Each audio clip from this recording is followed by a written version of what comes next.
Hopefully this is the last video I have to do on Birds of Prey, because honestly it's getting kind of tiresome. Hopefully this is the last type of movie that's going to come out that will be like this. One can only hope.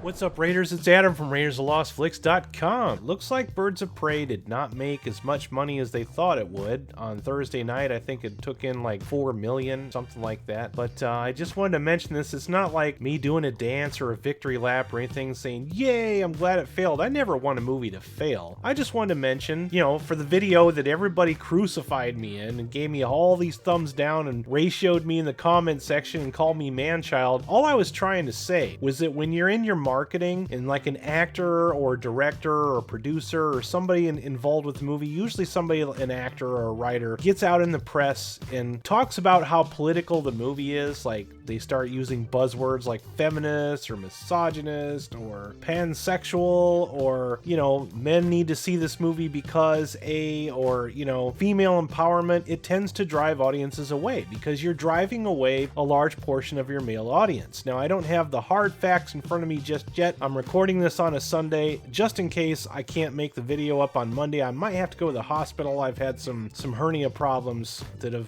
rendered me unable to walk or eat, so I'm doing this to cover my butt. But I am planning to be on Etep, the place to be reviews Monday night, pending I'm not hospitalized. We're going to be talking about this a lot more in depth, and I have a link to that channel in the description. Make sure you're there Monday night, 8:30 p.m. Eastern Standard Time, where we will be presenting hard facts and data to back up what I've been saying. Right here from the rep, Birds of Prey lays an egg at the box office, set for worst DC opening since Jonah Hex. Well, there you go, okay? Birds of Prey has tepid box office debut on Oscars weekend. Even though the Joker is in the top line. That's why they released it this weekend, because they wanted to go in tangent with Joker being mentioned at the Oscars. Oh, hey, let's go see another DC movie. It's not working, all right? Birds of Prey misfires with 33.7 million debut, DC's worst opening in a decade. This is MSN Entertainment here. This is not just some website that I dug out of nowhere. Here, Deadline, Birds of Prey wings clipped to 48 million overseas and 81 million worldwide launch international box office. This movie had, from what I understand,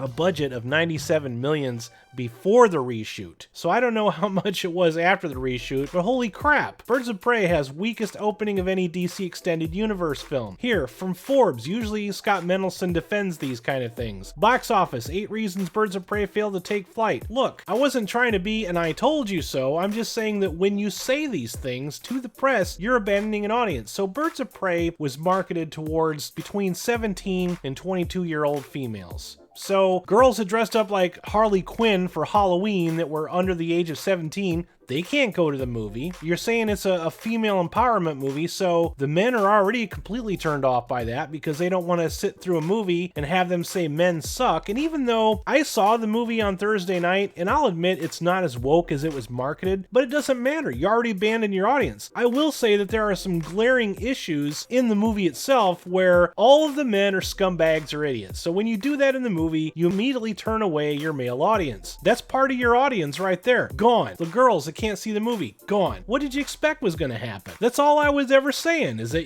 when you do these things, you're setting yourself up for failure. 8 reasons to take the flick. So I saw the movie on Thursday night. Okay, and there was a storm on Thursday night, so that would have driven away some people. But I asked I go to the theater all the time. I'm there like 2 days out of the week sometimes. And they only had 16 pre-sales. And there was probably only about that many people in the theater. Maybe 16, 18 people in the theater tops for the first showing of Birds of Prey on Thursday night. I know it's a school night, but it doesn't matter. It's an R-rated movie. Where was the audience? I'm telling you where the audience was. You scared them away with your woke marketing. The fantabulous emancipation of one Harley Quinn? Are you fucking kidding me? I've been talking to people all weekend about this. For the people that aren't arguing with me, I had some people say it ain't got nothing to do with it being woke. It just looked like a bad trailer. That's fair as well. It did look like kind of a goofy trailer. Like, what am I watching here? She's like sitting there squirting, cheese in her mouth. I mean, what the hell?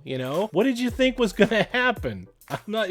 All the people that blasted me and my friends in the comment sections, I predicted that you guys were going to disappear as soon as this movie failed. And you have. Nobody's commenting. Everybody stopped yelling at me and say, oh, you know how much money this movie's going to make over the week? Didn't do it, did it? I predicted this was going to happen. It's happened before and it'll happen again. Now, what I want to understand is how many more of these box office failures with all this woke political marketing do they need to get before Hollywood studios stop making these kind of bad marketing decisions? You need to control your press. You need to control what people say in the media. Terminator Dark Fate. Before we knew anything about the movie whatsoever, it was the Force is female with a really bad photoshopped press release circulated out there in the media, immediately abandoned most of the male audience, which I would argue to say most of Terminator fans were male to begin with. It was an Arnold Schwarzenegger driven film franchise. For all of its problems, people might have actually went to go see it had you not been so out there with this political nonsense,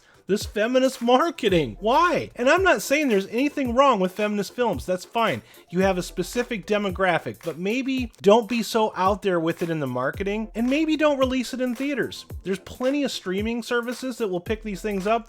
There is an audience for this kind of thing. And I understand what it's like to see a movie that you like you really enjoy it. Like, perfect example, I saw Blade Runner 2049. I love that movie. I love cyberpunk. Cyberpunk's not really popular. Blade Runner 2049 is an amazing movie. It was critically acclaimed, but nobody went to go see it because a lot of people don't like Blade Runner because it's kind of a depressing movie. Blade Runner 2049 is also kind of a depressing movie. I love it. I've watched it many times, but that's something that's for me, but I understand that it's not for everybody. So this is just something to keep in mind when you're making these kind of movies. Know your audience, understand your audience, know where to market it. That's all I'm saying. So like I said, we'll be talking about this more tonight on Etep with Coolion's A Place to Be reviews, 8:30 p.m. Make sure you're there. We'll have some more. We'll probably have the final box office totals so we can break it down, and we'll maybe discuss what went wrong and let you interact with me. Like I said, I saw the movie. I saw a very mediocre movie, and I think the movie would have been better if it would have been a Harley Quinn movie and not setting up the Birds of Prey. Because what you got is it feels like two movies kind of squashed together, and neither one of them were very well fleshed out. You have a very basic setup for the Birds of Prey. I don't know how faithful they were to the comics. I've never read them. It seemed to me like all the characters in the movie were very basic and generic. You guys have yourselves a groovy day, and this is Groovinator signing out. Peace.